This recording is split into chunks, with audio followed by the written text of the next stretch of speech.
Well, the confusion continues in the market. The US market is undergoing a major shift, and home affordability seems to be getting worse because the interest rates are higher. So I'm going to talk about what the numbers are saying today and what experts' predictions are for 2023.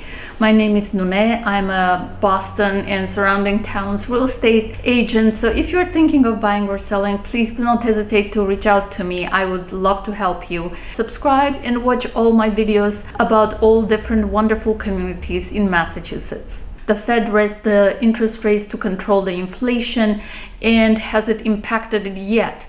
Well, retail sales are higher by 1.3% in October 2022, which says that the economy is not really slowing down yet. Jobless claims dropped by 4,000 in October, which is surprising. Builders continue to lose confidence, and the builders that I'm working with, they want to do business, they want to buy houses, but they are thinking what's going to happen in 6 months or a year after they're done building the house or renovating the house, where the prices will be. Actually, the housing starts were down by 4.2% in October. The purchase applications were up by 4% since the interest rates dropped a little bit, but expectations are that the interest rates will go higher a couple of more times and eventually maybe even reach 8% in 2023. Nationally, sales have dropped by 28.4% year over year.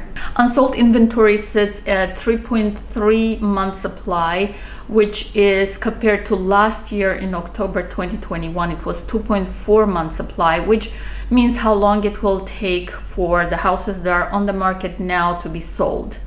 Inventory still is tight, and 24% of all homes saw multiple offers and sold for over asking price nationally. Houses that were on the market for more than 120 days saw a price reduction of 15.8%. First-time buyers were responsible for 28% of sales in October. All cash sales were 26%, and foreclosures and short sales were only 1% of sales, down from 2% in September and identical to October 2021. Well, let's talk about what's happening in Massachusetts. Closed sales were down for single-family homes and condos in October. Median price for single-family homes was up from last year to $547,000. Condos median price was up to $485,000. In the month of October, we had the lowest number of single families and condos for sale since 2004. I have Shant Panosian here. He's #1 loan officer at Guaranteed Rate. And the question I want to ask you, Shant, is what do you think, what kind of options the buyers have now with this high interest rates?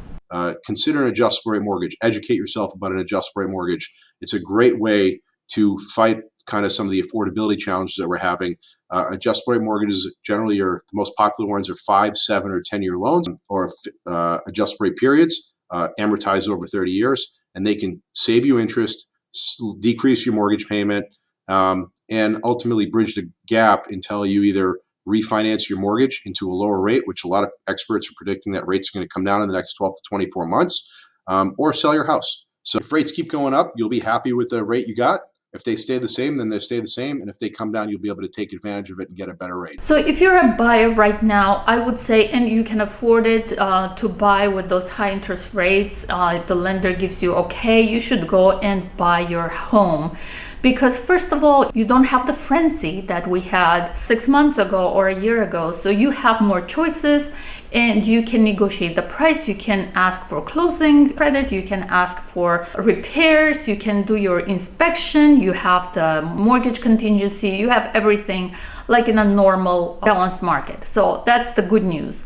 When the interest rates drop again, maybe in 2023 at some time, the rush is going to happen again. And if you're waiting for that drop, you will be again in multiple offer situations. So you don't want to do that. If inventory is not going to get better, because people who bought their house with 3% interest rate, or they refinanced to 3%, they're not going to be willing to sell it and buy a house with much higher interest rate.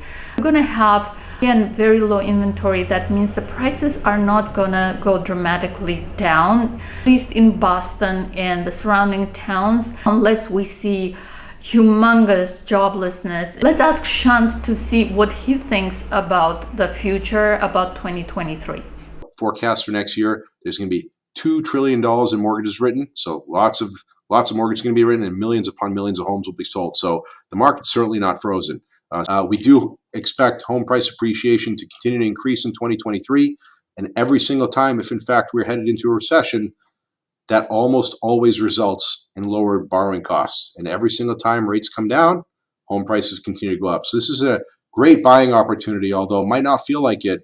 If you're a buyer, you should stay in the market, although you do need to readjust your budget to make sure you're comfortable or make changes to some of your expenses to be able to dedicate more of your income towards housing. We still see bidding wars and waiving of contingencies on certain houses. If it's a very popular community and the house is priced aggressively and it's beautifully staged and it's clean and it's gorgeous, in move-in condition, we still see bidding wars. It's not like the market is dead, it's frozen, nothing like that. After the seasonal slowdown, experts predict that the spring is going to be very busy indeed.